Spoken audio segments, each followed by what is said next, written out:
Germina Cartina. Je suis à Libreville, au Gabon. Alors, le Gabon est borné de nombreux courants d'eau. Alors, révérend, mes questions sont les suivantes. Y a-t-il des esprits provenant de ces eaux? Comment se manifestent-ils dans la vie d'une personne dont ils ont la possession? Et comment pourrait-on s'en défaire? Merci. Merci à Germina qui me pose la question depuis Libreville au Gabon de savoir les nombreux cours d'eau traversant le Gabon portent-ils des esprits ou alors comportent-ils des esprits? Si oui, comment ces esprits se manifestent-ils à l'endroit des êtres humains et comment s'en défaire si tel est tant que le contrôle serait négatif?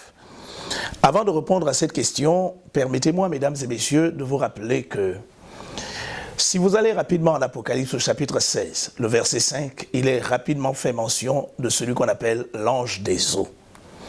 Ça veut dire que Dieu, en créant les cieux et la terre, s'était efforcé de faire en sorte que, à chaque domaine tout à fait particulier de sa création, il y ait des forces qui gouvernent ces différents endroits, forces qui contribueraient au respect des différents équilibres. Par exemple, sur la terre, il y a bien des forces que les hommes ont appelées des forces géniales. Dans les eaux, il y a bien des forces, dans la forêt, dans les déserts et partout ailleurs. À quel moment est-ce que plusieurs de ces forces, malheureusement, sont devenues des forces étant entrées en conflit avec le Père? Si vous allez en Apocalypse au chapitre 12, vous allez vous rendre compte qu'il est écrit qu'il y eut une guerre dans les cieux. Michel et ses anges combattirent contre le dragon, et le dragon également combattit, mais il ne fut pas le plus fort. C'est alors qu'il fut précipité sur la terre, et la Bible déclare « Malheur à la terre et à la mer, car Satan est descendu vers vous animé d'une grande colère, sachant qu'il a très peu de temps. » Si nous voulons connaître l'origine du désordre occasionné par le drame adamique, il faut bien repartir de ce côté-là.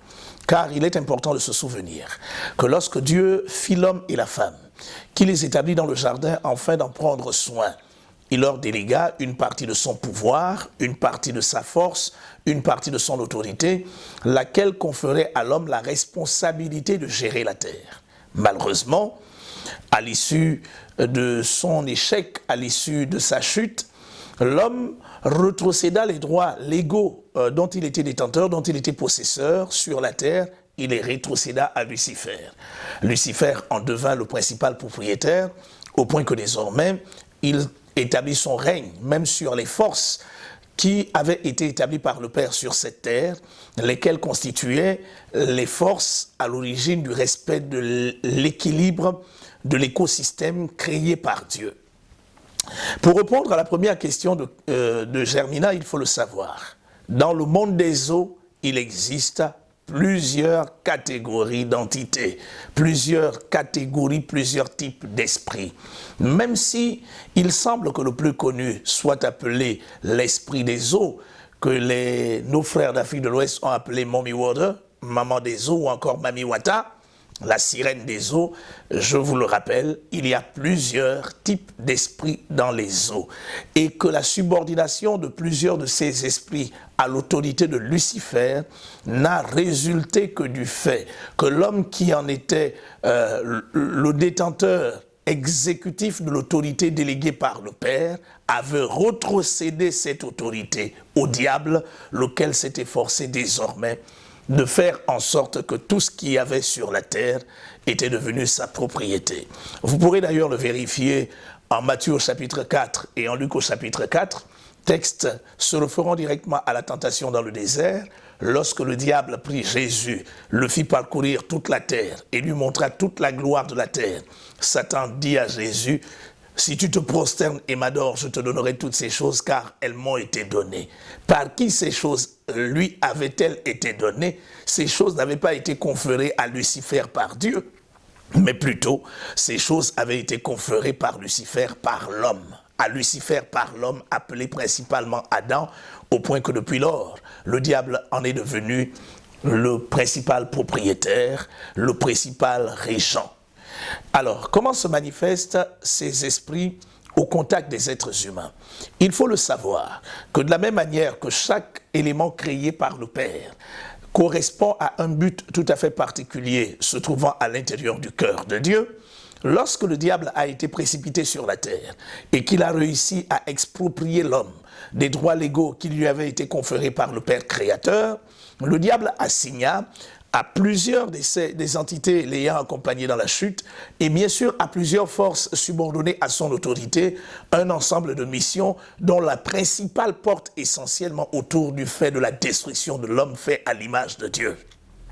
C'est pourquoi en Apocalypse au chapitre 12, il est clairement écrit « Malheur à la terre et à la mer, car le diable est descendu vers vous, animé d'une grande colère, sachant qu'il a très peu de temps. » Alors, aux esprits des eaux, comme à l'ordre démoniaque, aux différents ordres démoniaques, que nous pourrons citer pêle-mêle, les autorités, les dominations, les principautés, les esprits méchants dans les lieux célestes, tous les autres démons, etc., au type des esprits des eaux a été assignée une mission particulière dont la suprématie est celle qui porte essentiellement autour du fait de détruire l'homme fait à l'image de Dieu. C'est celle-là sa mission. Ça veut dire en d'autres termes que toutes les fois que les esprits des eaux sont désormais au contact des êtres humains, que ce soit un contact volontaire, lequel fait en sorte que l'être humain établissent une forme de contact avec un esprit des eaux par le biais d'un rituel associant certaines incantations, il n'en demeure pas moins que le dit contact établissant une liaison entre les esprits des eaux et le monde humain va faire en sorte que désormais ces esprits ayant la suprématie travaillent dans le but final de détruire l'homme. Mesdames et messieurs, qu'on ne vous trompe pas. Nombre de personnes se sont souvent aventurées aux abords des fleuves, aux abords des lacs, aux abords des plages, aux abords de certaines rivières, mettant en pratique un certain nombre de dispositions contenues dans certains rituels, lesquels portent essentiellement autour du fait de convoquer les fées, de convoquer les esprits des eaux pour recourir et tenter d'établir un contact afin de recourir à leur secours. Telle voie peut paraître juste à un homme. Et pourtant, son issue, c'est la mort. Les puissances du bas monde ne viendront jamais vous servir aussi longtemps qu'elles ne sont pas assurées, qu'elles vous contrôlent, qu'elles vous assujettissent et que vous êtes subordonnés à elles. C'est d'ailleurs pourquoi les services qui sont régulièrement rendus par les dites entités, les dits esprits, peuvent sembler au départ des services joyeux, mais pourtant, ce sont des services assurant une forme de contrôle sur votre personne, ayant pour objectif le fait de vous détruire. Donc les manifestations sont de plusieurs ordres. Les esprits des eaux, de l'ordre féminin, lorsqu'ils contrôlent les hommes, c'est pour en faire des personnes incapables de se lier à des femmes. Lorsque les esprits des eaux de l'ordre masculin se lient à des femmes, c'est pour en faire des célibataires, c'est pour en faire des stériles, c'est pour en faire des personnes complètement dépendantes du monde des eaux et au final des personnes qui vont finir par être détruites. Comment s'en défaire? Pour s'en défaire, c'est simple.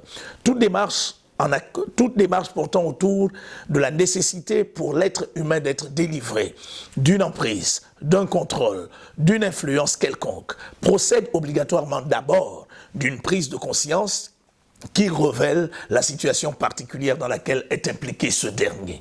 Ce n'est qu'à l'issue de la prise de conscience qu'on peut s'engager dans une démarche, laquelle porte autour du fait, d'abord pour nous de recevoir Jésus-Christ Nazareth comme notre Sauveur et notre Seigneur personnel, et à l'issue de tout cela, discuter avec un ministre assermenté sur cette question, lequel va prier pour nous, pour que désormais nous soyons dégagés de toutes les formes d'emprise.